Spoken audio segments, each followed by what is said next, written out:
주님 약속하신 말씀 위에서 영원토록 주를 찬송하리라. 소리 높여 주께 영광 돌리며 약속 믿고 굳게 서리라. 굳게 서리. 영원하신 말씀 위에 굳게 서리. 굳게 서리. 그 말씀 위에 굳게 서리라.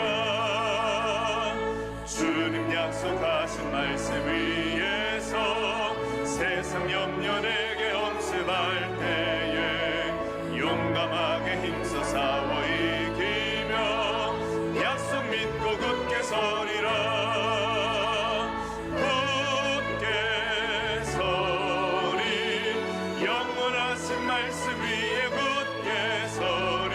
굳게 서리. 그 말씀 위에 굳게 서리라. 주님 약속하신 말씀 위에서 영원하신 주의 사랑 힘입고 성령으로 힘써 싸워 이기며 약속 믿고 굳게 서리라. 굳게 서리. 영원하신 말씀 위에 굳게 서리. 굳게 서리. 그 말씀 위에 굳게 서리라. 주님 약속하신 말씀 위에서 성령 인도하는 대로 행하며 주님 품에 항상 안식 얻으며 약속 믿고 굳게 서리라. 굳게 서리. 영원하신 말씀 위에 굳게 서리. 굳게 서리. 그 말씀이 굳게 서리. 영원하신 말씀 위에 굳게 서리. 영원하신 말씀 위에 굳게 서리.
주의 은혜 한량없는 주의 은혜 은혜로다 주의 은혜 변함없는 신실하신 주의 은혜 변함없는 신실하신 주의 은혜 변함없는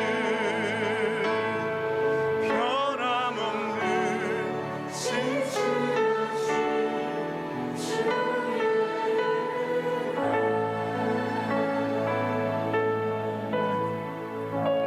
창세기 12장에 의하면 복이 되십시오. 복이 될지라 그랬어요. 복이 우리가 복입니다. 복의 근원이고 또 복의 통로로서 이 세상 속에 한 해 동안 잘 쓰임 받기를 바라겠습니다. 아주 요즘 날씨가 아주 꽤 춥습니다. 부산 날씨치고는 꽤 추운데도 우리 연초부터 은혜 받는 일에 많은 분들이 열심을 내고 있습니다. 연초에 여러분들도 도전해 보시기 바랍니다. 자, 오늘 24장은 유명한 그렇게 말씀 중에 하나입니다. 여호수아의 마지막 고별 설교입니다. 그러면서도 유언적 설교죠. 이제 얼마 여호수아라고 하는 이 한 역사를 가르는, 어쩌면 이스라엘 백성들을 광야에서부터 지나오면서 가나안의 정복에 이르기까지 여호수아를 우리가 빼놓을 수가 없습니다.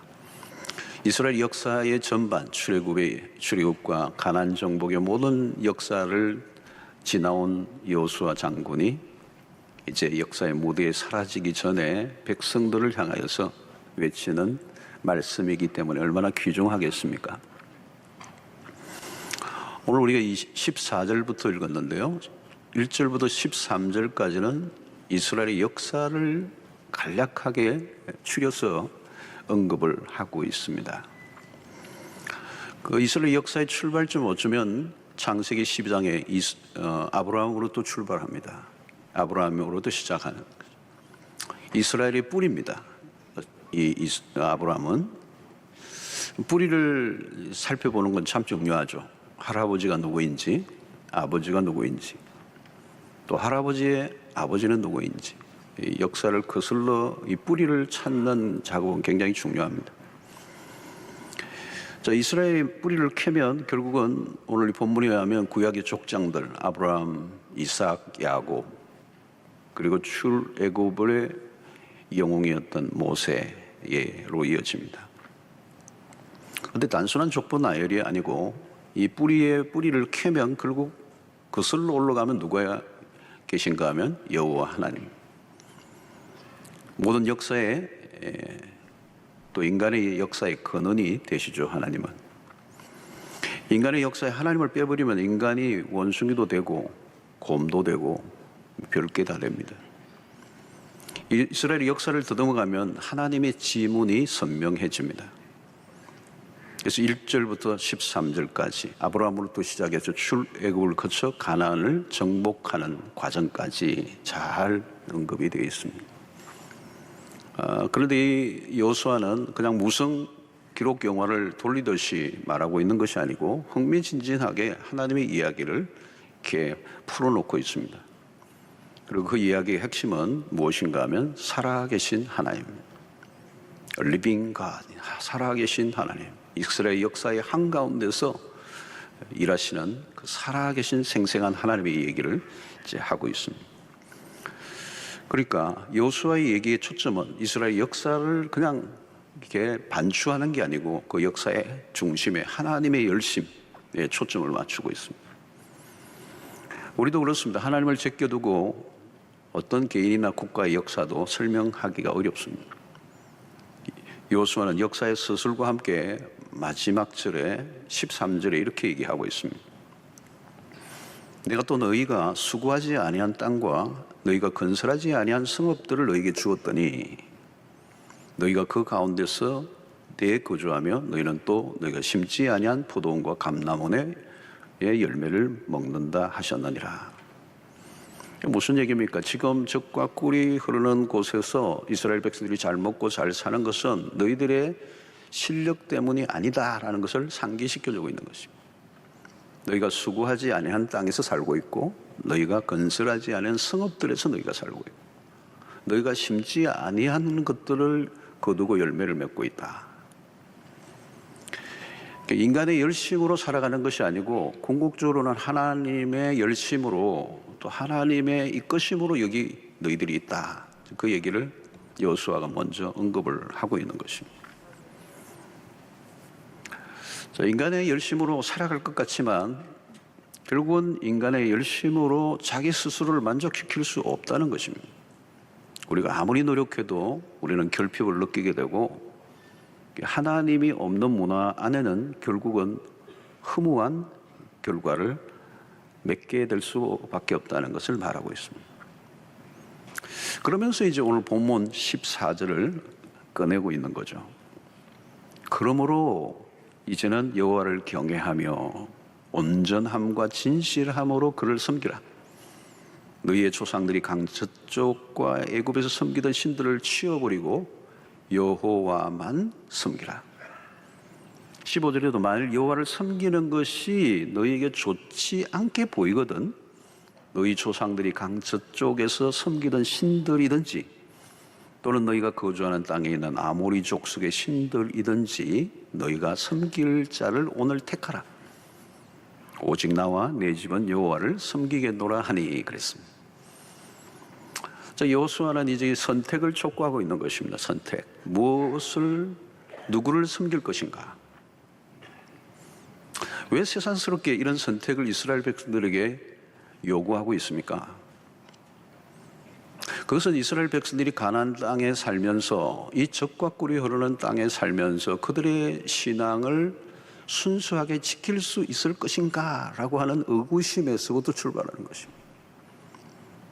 이 백성들에 대한 의문이 담겨있는 여호수아의 촉구라고 볼 수 있습니다. 너희들이 과연 이 땅에서 잘 먹고 잘 사는 이 기름진 땅에서 정착하며 살아가면서 그 땅에 찾아올 수 없는 도전, 타협을 요구하는 그 모든 이 도전 앞에서 너희들이 여호와의 신앙을 순수하게 유지하고 살아갈 수 있을 것인가 라고 하는 이 질문을 던지고 있는 겁니다. 자, 가나안의 문화는 이교도의 문화입니다. 하나님을 섬기는 이스라엘의 백성들과 전혀 다른 문화를 가지고 있습니다. 그 안에는 하나님이 없고 다른 신들이 있습니다. 하나님으로부터 멀어지게 하는 문화들로 가득 차 있다는 것입니다. 오늘도 우리가 사는 세상도 마찬가지입니다. 우리가 세상에 나가면 하나님과 전혀 상관없는 문화들이 돌아가고 있습니다. 그리고 우리가 신앙생활을 하는데 도와주는 문화가 절대 아니에요. 우리의 신앙과는 전혀 거리가 먼 그런 세상의 문화, 세속의 문화가 거세게 흐르고 있는 것입니다. 그 속에서 여호수아는 선택을 하라 하는 거죠. 선택. 결국 오늘 나는 어제의 선택이 있었던 거고 또 오늘의 선택이 내일을 결정하는 거예요. 그리고 이 선택이라는 말이 결국 믿음입니다. 선택하는 게 믿음이에요. 자, 오늘도 여러분 우리가 교회를 오면서 어떤 선택을 많이 하죠. 교회를 올 건가 말 건가에서부터 시작했어. 오른쪽으로 돌아가서 올 건지 왼쪽으로 돌아올 건지 늘 다니던 길로 다닐 건지 걸어올 건지 차를 타고 올 건지 넓은 길로 갈 건지 좁은 길로 올 건지 이런 선택들이 있었습니다. 무슨 옷을 입을 건지 컬러는 정장은 캐주얼 할까? 이런 것은 그렇게 고민하지 않아도 되죠. 가끔 양말을 저도 잘못 신고 오면 자꾸 흘러내리더라고요. 그래서 강다리 앞에서 자꾸 이제 끄집어 올리는데 하루 불편하면 됩니다. 또 몇 번 올리면 되고. 옷을 좀 잘못 입고 온 것도 마찬가지예요. 본질적인 문제가 아니기 때문에. 그러나 어떤 학교를 선택할 것인가, 또 어디로 이사를 갈 것인가, 무슨 아이템으로 사업을 할 것인가, 이건 좀 더 중요한 문제입니다. 그러나 그건 역시 인생의 결정적인 것은 아닙니다. 삶의 수단에 관련된 부분, 부차적인 것입니다. 사실 살다 보면 직업을 여러 번 바꿉니다. 직장을 옮겨 다니는 건 말할 것도 없고, 그건 절대적인 선택이 될 수 없다는 얘기입니다. 중요한 것은 섬길 대상입니다. 누구를 섬길 것인가라고. 이거는 절대적인 문제라고. 그러니까 오늘 여호수아는 하나님이 너희들이 원치 않으면, 믿음직하지 않으면 다른 신을 섬기든지 어찌됐든 인간은 섬겨야 된다. 누구를 섬길 건가? 섬기지 않고 인간은 살아갈 수 없다. 인간은 섬겨야 되는 존재다. 근데 도대체 누구를 섬겨야 돼? 너희들이 그걸 선택해라. 자, 오늘 이 본문에서 가장 많이 나오는 단어는 섬기다라는 단어예요. 14절, 15절만 여러분 보셔도 두 구절 안에 섬기다가 많이 나옵니다. 제가 여러분들의 수고를 들기 위해서 셌습니다. 7번 나옵니다. 24장 전반에 걸쳐서는 섬기다는 단어가 더 많이 나옵니다. 이거는 숙제입니다. 누구를 섬길 것인가? 여러분, 이 섬기다는 단어는 굉장히 강한 단어입니다.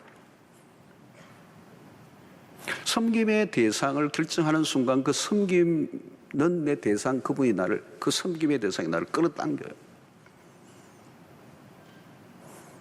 여러분, 우상을 섬겨도 마찬가지잖아요. 이상한 걸 섬기면서도 그게요, 계속 그 추운 겨울에 그렇게 절을 하고 뭘 뜯어 놓고 하는데 끌어당기는 거예요, 그 우상이. 그리고 이 섬김의 대상에 따라서 우리의 인생이 달라진다. 모든 게 달라져. 섬긴다는 것은 예배를 의미하죠. 예배, 숭배라는 단어도 씁니다. 그래서 이 섬긴다라는 이 단어와 함께 따라는다는 게 오늘 본문에도 온전함과 진실이라는 단어입니다. 섬기는 대상에 어떤 태도를 가져야 하는가라고 하는 것입니다. 제사를 드릴 때도 흠 없는 어린 양, 흠이 없는 어린 양을 드려야 하는 것은 마땅하지만 또 그것을 그리스도를 예표하는 것이기도 하지만 중요한 것은 흠 없는 어린 양을 드리려고 하면 그 마음의 자세가 어떠해야 하는가를 보여주는 거예요. 마음이 그 섬기는 대상에게서 나누어져 있는 사람이 온전하고 흠 없는 양을 드릴 가능성이 없어요. 치팅을 할 가능성이 많아요. 속일 가능성이 많아요. 하나님을 향하여 마음이 나누어진 사람은 온전한 흠 없는 양을 드릴 수가 없어요. 적당하게 드리는 겁니다. 그러면 문제가 시작되는데 섬기는 대상에서 마음이 점점 떠나가게 되고 결국은 우상숭배로 빠져버린다는 거예요. 흠 없는 양을 드리라는 이 말 안에는 드리는 자의 태도, 그 마음의 중심이 무엇인가 하는 것을 잘 알려주는 거예요.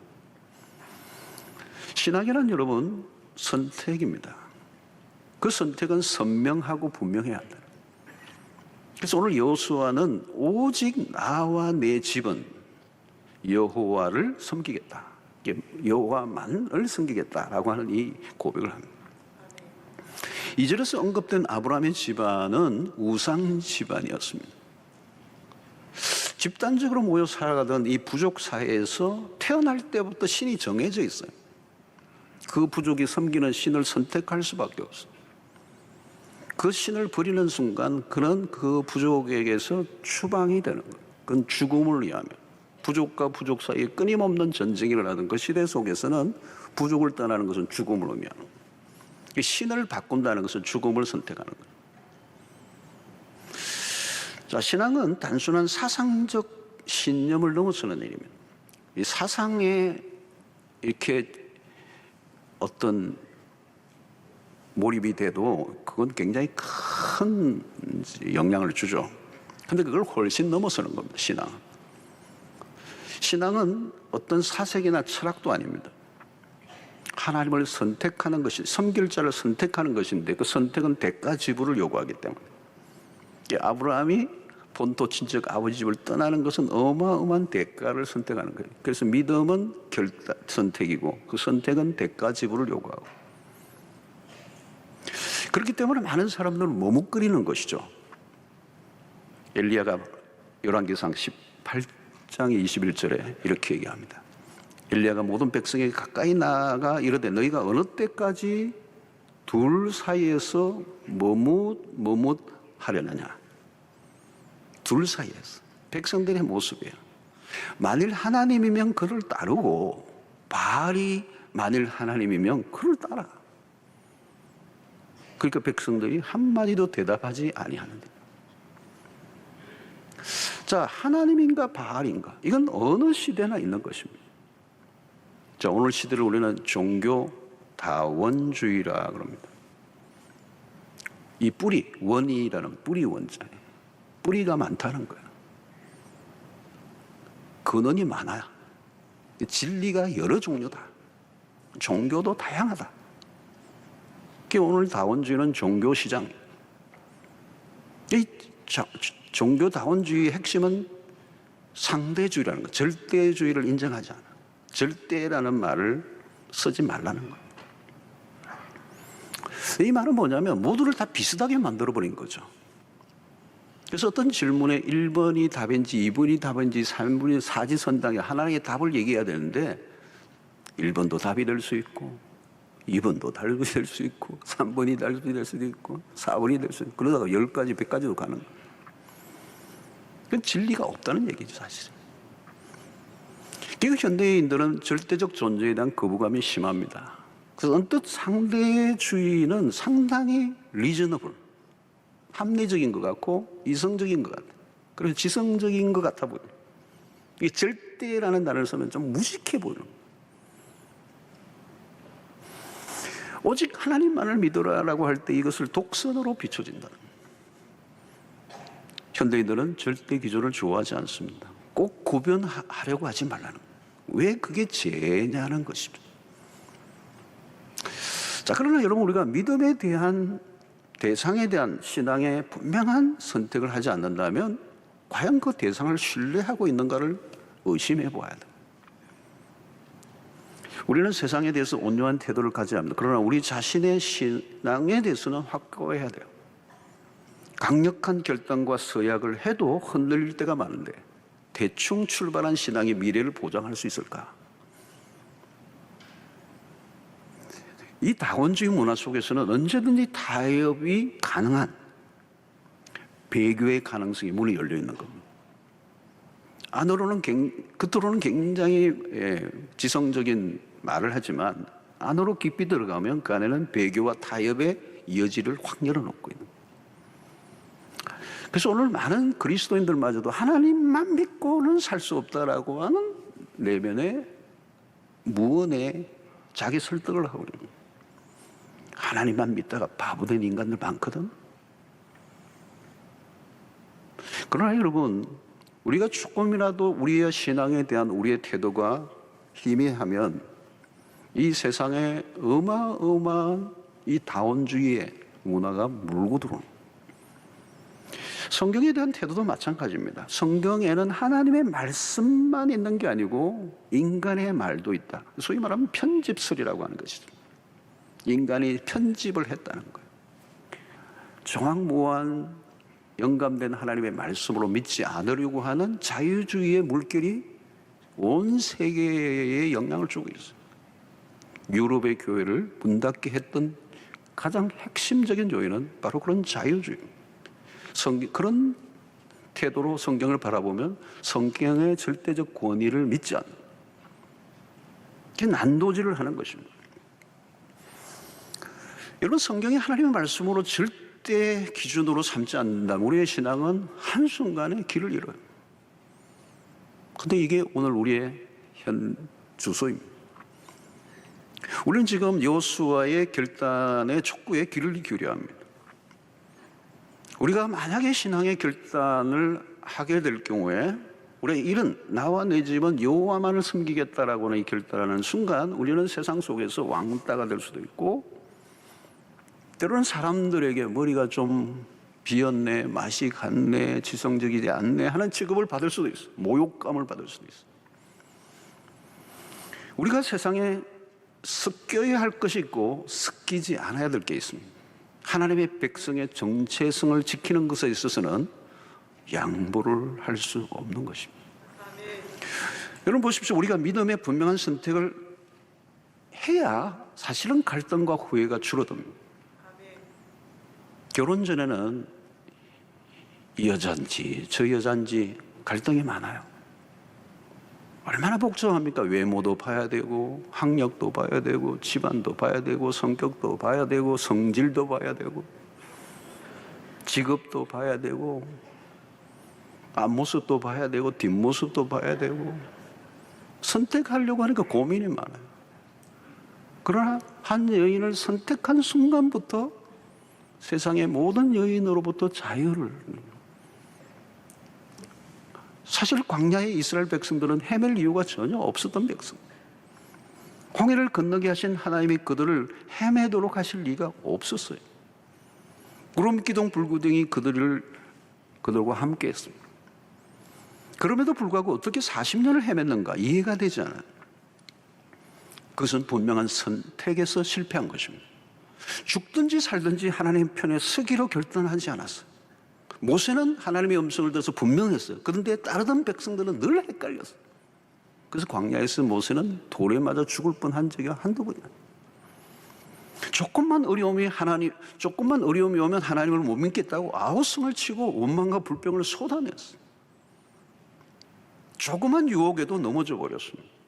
모세가 40일 동안 시내산에 올라간 사이에는 우상을 만들었어요. 그들은 계속 흔들려요. 계속 흔들려요.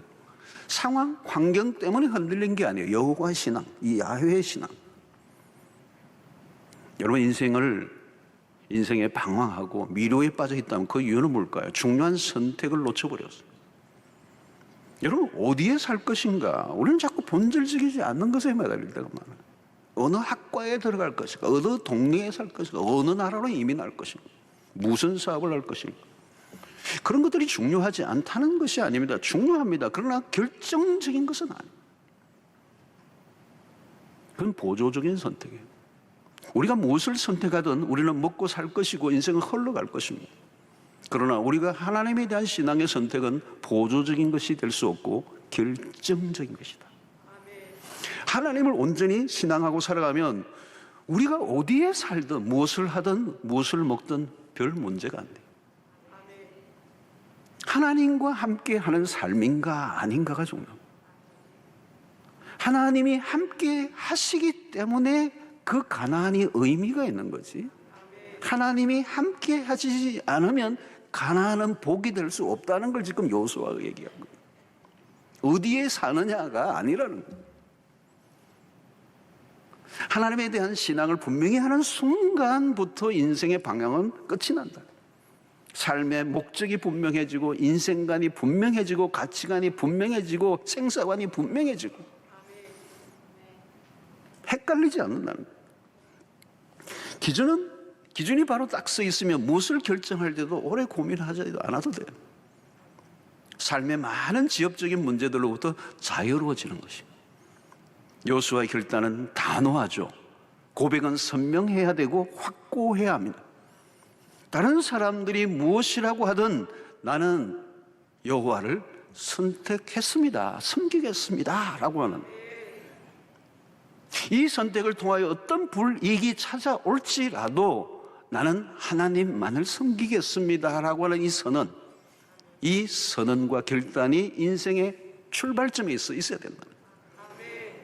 다른 사람 눈치 보고 할 게 아니라는 거. 이건 눈치 보고 다른 사람과 의논하고 할 일이 아니라는 거.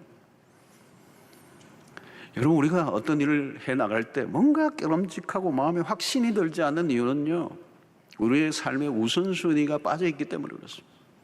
나의 삶의 우선순위가 하나님이 아니면 우리의 삶은 끊임없이 오락가락하게 되고 뒤숭숭할 수밖에 없는 것입니다. 하나님 없이 자유롭게 살 수 있을 것이라는 착각을 내려놓아야 돼요. 이스라엘 백성들이 애굽을 벗어난 것이 자유가 아니라 하나님을 첫 자리에 두고 하나님을 중심에 둘 때 그들은 진정한 자유인이 될 수 있었던 것입니다. 여호수아의 신앙적 결단을 촉구할 때 백성들이 어떻게 반응했습니까? 우리도 여호와를 섬기겠습니다. 이렇게 대답했습니다. 자, 그러나 여호수아는 그 대답으로 만족하지 않아요. 백성들이 믿음지 않은 거죠. 19절을 보면 여호수아가 백성에게 이르되 너희가 여호와를 능히 섬기지 못할 것은, 여호수아는 좀 부정적으로 접근하는 거예요. 나는 우리가 하나님을 섬기겠습니다 그렇게 선포하지만 여호수아는 능히 섬기지 못할 것이다. 여호수아는 미래를 전망하고 있는 거예요. 불길한 정조예요. 그는 거룩하신 하나님이요 질투하시는 하나님이시니 너희의 잘못과 죄들을 사하지 아니하실 것입니다. 자, 여기서 질투하시는 하나님이라는 표현을 쓰는 겁니다. 이 질투는 좀 미성숙한 사람들이 하는 거잖아요. 근데 하나님이 질투를 하신다. 무슨 삼각관계가 있는가? 하나님이 속이 좁은 분이신가? 이해심이 없으신 분인가? 그러나 여러분, 하나님의 이 질투는 좀 달라요. 인간의 질투는 이기심에서 나온 것이지만 하나님의 질투는 우리를 위해서, 하나님 자신을 위해서가 아닙니다. 우리가 하나님을 섬기지 않아도 하나님에게는 영향을 전혀 미치지 않아요. 전적으로 하나님은 우리를 위해서, 하나님만이 참 하나님이시다. 우리가 하나님만을 사랑하지 않으면 우리의 신앙은 아무 의미가 없다. 하나님과만 단단한 결속을 해야 하지, 안 그러면 우리의 신앙은 붕 뜨고 만다. 하나님과 다른 것을 뒤섞어버리면 신앙의 성립이 되지 않는다라고. 여러분, 질투는 하나님의 우리를 향한 사랑을 의미합니다. 우리만을 사랑하시겠다. 그리고 우리도 하나님에 대해서 그런 마음을 가지지 않으면 아무 의미가 없다. 하나님 우리를 사랑하실 때 허접한 사랑하지 않았습니다. 하나님은 맹렬하게 사랑하셔서 우리를. 왜요? 사랑하시되 죽기까지 사랑하셔. 아들을 내어 놓으시기까지 사랑하신 하나님. 그러니까 이 질투가 없으면 사랑이 아니라, 여러분 자신의 아내를 어떤 남자가 계속 따라다니면서 사랑한다, 결혼하자 따라다닌다면 남편이 어떻게 합니까? 어떻게 해야 됩니까? 남편이 그냥 두면 안 되죠, 여러분. 근데 그 남자의 남편이 따라가가지고, 야, 대단히 감사합니다. 아내를 많이 사랑해 주셔서 감사합니다. 제가 아내를 잘 돌보지 못하고 사랑하지 못했는데 당신이 이렇게 도와주시니 너무 감사합니다. 정신병원에 가야 됩니다. 하나님의 질투는 여인들의 질투보다 더 무섭다는 거예요.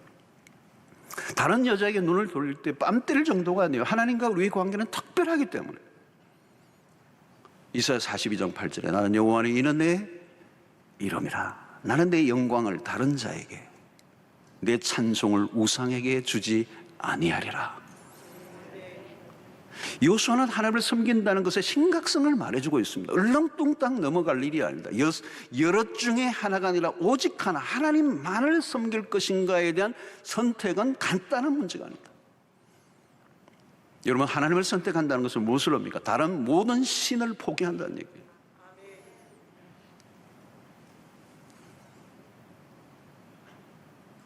가나안에는 매력적으로 보이는 신들이 많았습니다. 각종 신들이 많았어요. 애굽에는 애굽의 신들이 있었고 아모리 족속의 신들이 있었어요.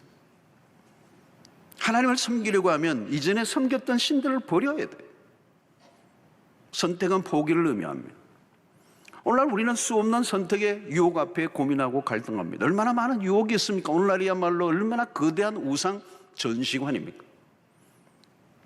성공이라는 우상, 물질이라는 우상, 쾌락이라는 우상, 자녀라는 우상, 이념이라는 우상, 국가라는 우상.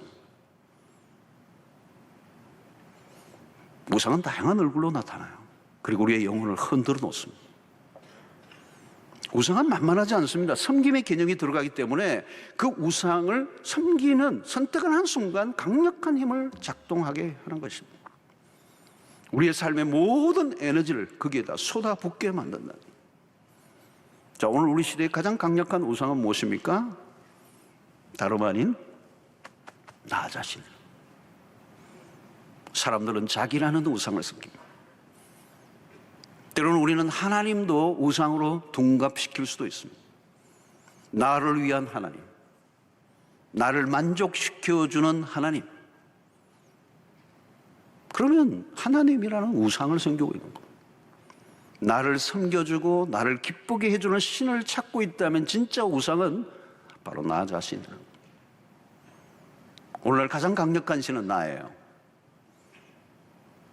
현대인들은 교회를 선택할 때도 나를 만족시켜주는 교회를 찾습니다. 나를 만족시켜주는 설교를 찾고 내 마음에 드는 목사를 찾는 거예요. 성경을 읽을 때도 나를 위로해주는 구절을 찾아요. 나의 행복을 보장해주고 나의 기분을 맞춰주고 나의 배를 채워주는 신을 찾는 거예요.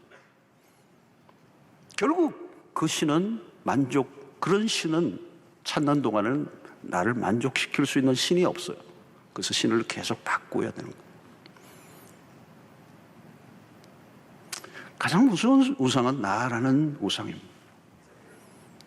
그래서 이스라엘 백성들이 가나안에 들어갔을 때도 그 가나안의 7족속을 멸하라, 그 원주민을 다 제거하라 라고 하는 명령을 하는데 그것을 온전히 실천하지 못하죠. 순종하지 못하죠. 사실은 쫓아내야 될 원주민이 바깥에 있지 않고 우리 안에 있는 거예요. 여러분, 오늘날은 자기 존중의 열풍이 불고 있습니다. 자존감에 대한 책과 강의들이 넘쳐요. 사람들에게 매주 매력적인 강의, 자존감, 긍정의 힘, 적극적인 사고방식, 이 모든 것들은 자아의 왕국을 확대하는 데 기여하는 것입니다. 여러분, 우리가 놓치지 말라는 것은 하나님을 절대자의 자리에 올려놓지 않는 한 인간은 자기 존재를 이해하는 방식에 문제가 생기게 되어 있습니다. 무엇으로 인간의 열등감을 해소할 수 있을까요? 무엇으로 자존감을 높일 수 있을까요?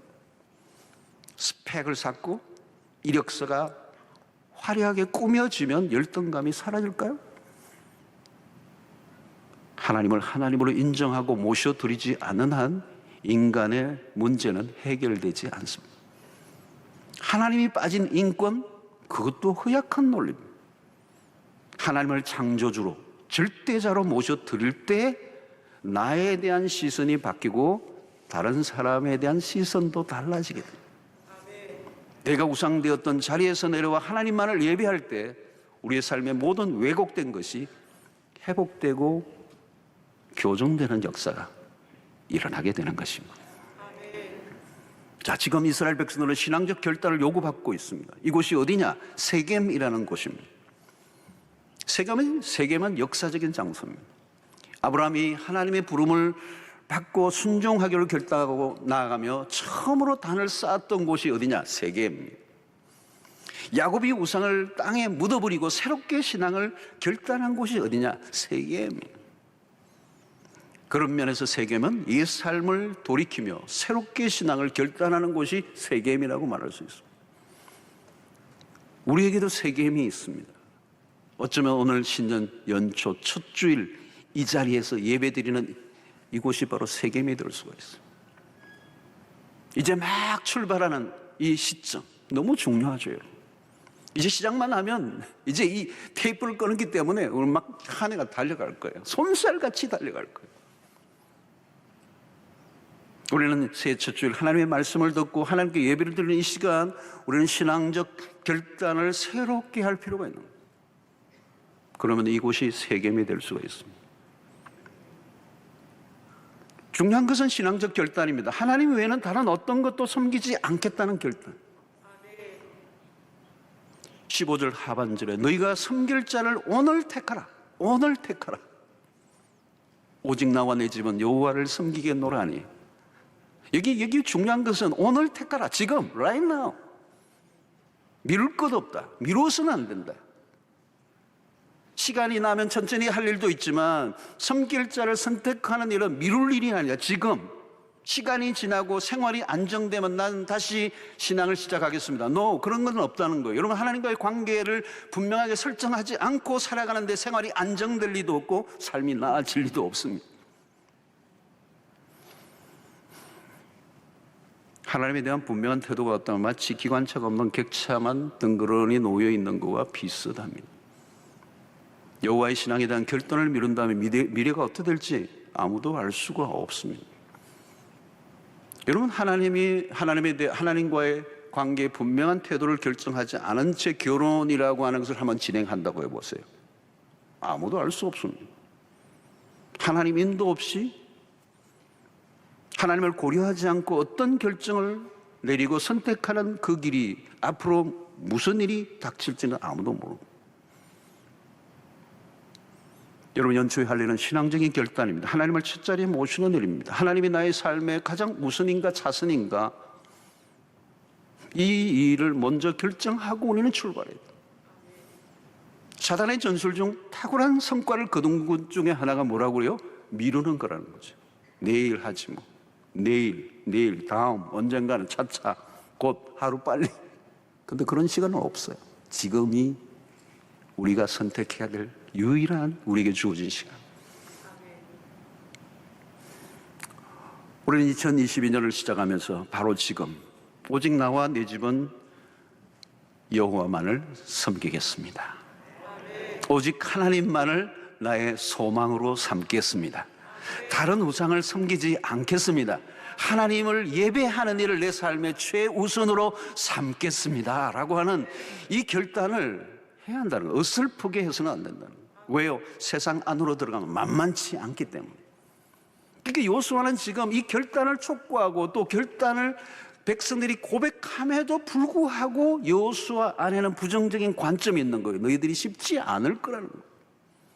그리고 그 여호수아 장군의 예견은 맞아떨어졌죠. 왜? 여호수아가 끝나고 여호수아의 퇴진과 함께 급속하게 타협이 일어나며 사사기 시대를 열었기 때문에. 여러분, 토트넘에서 볼을 차는 우리 흥민 선수가 얼마나 애국자예요. 한 방 넣으면 그냥 온 나라에 시물이 나요. 축구를 얼마나 잘하는지. 호날두가 얼마나 잘 찹니까? 그런데도 한 경기에 한 골 넣기가 그렇게 어려워. 왜요? 상대의 수비수들 때문에. 골을 그냥 넣도록 두지를 않는 거죠. 수많은 태클을 걸기 때문에. 죽으라고 견제하는 사람들이 그냥 딱 붙어 있습니다.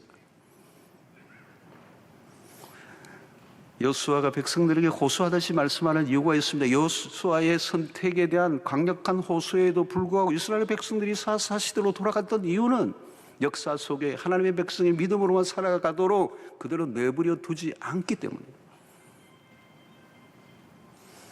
늘 도전이 밀려오는 것입니다. 양보와 타협을 하게 하는 유혹들 앞에서 우리의 신앙은 계속해서 시험대 위에 올라가는 거예요. 우리가 주일마다 예배를 드리고 새벽 특세를 통하여 영적으로 무장하고, 저는 새벽에 이 추운 겨울에 저렇게 새벽에 3시, 3시 반부터 막 오시는 걸 보면서 뭘 느끼느냐면, 야, 우리의 삶이 얼마나 치열하기에 저렇게 기도하지 않고는 내가 도무지 성산이 보이지 않으니까 하나님 앞에 매달리려고 하고 나오는 거 아니에요. 작정하고 잠이 안 나와서 할 일이 없어서 그 새벽에 나오지는 않을 거 아니에요. 삶의 현장은 치열하기 때문에 곳곳에서 태클이 걸려오고 현실은 불꽃같이 튀는 삶의 무게가 만만하지 않으니까. 여러분, 우리는 코로나 상황에서도 전쟁은 더 치열했습니다. 복잡하고 혼란한 세상입니다. 전문가들의 미래 예측도 빗나가고 있습니다. 코로나 팬데믹은 우리의 삶을 더 힘들게 하고 있습니다. 사람들의 불안 정서는 더 심해져 가고 있죠. 우리는 무엇을 믿을 것인가? 나를 믿을 수 있을까? 나의 경험과 실력을 믿고 살만한가? 나의 연주론, 인맥은 과연 믿을 만한 것들인가? 우리는 솔직하게 질문해야 합니다. 솔직하게. 지금 내가 붙잡고 있는 게 정말 신뢰할 만한 것인가? 솔직하게 물어봐요. 죽을 고비를 넘긴 한 성도의 고백입니다. 죽음의 순간을 넘기고 보니 내가 지금까지 부질없는 것들을 붙들고 아웅다웅하며 살았다는 것을 깨달았다. 근데 참 늦게 깨달은 거예요. 세월이 다 지나고 나는 헛되게 살았다는 푸념은 의미가 없는, 절대로 후회하지 않을 선택, 그것은 하나밖에 없어요. 오직 나와 내 집은 하나님만을 섬기겠습니다. 우리가 붙들고 의지하고 따라갈 분은 오직 하나님 한 분밖에 없습니다. 이 단단한 결단이죠. 요한일서 2장 17절에 이 세상도 그 정욕도 지나가되 오직 하나님의 뜻을 행하는 자는 영원히 거하느니라. 베드로전서 1장 24절 25절에 그러므로 모든 육체는 풀과 같고 그 모든 영광은 풀의 꽃과 같으니 풀은 마르고 꽃은 떨어지되 오직 주의 말씀은 세세토록 있도다 하였으니 너에게 전한 복음이 곧 이 말씀이니라. 사랑하는 성도 여러분, 오늘 한 해도 우리 앞에 무슨 일이 펼쳐질지 알 수가 없습니다. 그래서 어떤 사람들은 불안합니다. 그러나 사랑하는 성도 여러분, 너무 염려하지 마십시오. 하나님을 향한 우리의 중심만 흔들리지 않으면 하나님께서 함께 하실 것입니다. 우리는 자꾸 다른 핑계거리를 찾으려고 해서는 안 됩니다. 이래서 안 되고 코로나 팬데믹 때문에 무엇 때문에 내 신앙을 다른 것과 타협하려고 하지 않고 어떤 상황에서도 우리의 신앙의 초점이 흐려지지 않고 정확하게 하나님만을 붙잡고 내 모든 것이 하나님의 손에 달려있다는 사실을 믿고 날마다 하나님께 엎드리고 그 말씀을 따라 살아가기로 결단하고 우리의 예배에 우선을 두고 하나님을 섬기는 주의 백성들, 그 하나님을 섬기는 내 온전한 마음이 조금도 변하지 않고 전심으로 여호와를 향하게 해달라고 주 앞에 엎드리고 주의 말씀 앞에 하나님 중심으로 살아가는 그 마음의 결단이 여러분들에게 있게 되기를 주의 이름으로 축원합니다. 이제는 우리 주 예수 그리스도의 놀라우신 은혜와 하나님의 크신 사랑과 성령의 교통하심이 오직 나와 내 집은 여호와만을 섬기겠다는 이 분명한 결단, 그 선택이 변함없이 주님 오시는 날까지 달려가기로 작정하는 주의 백성들 모두 위해 지금부터 영원토록 함께 있을지어다.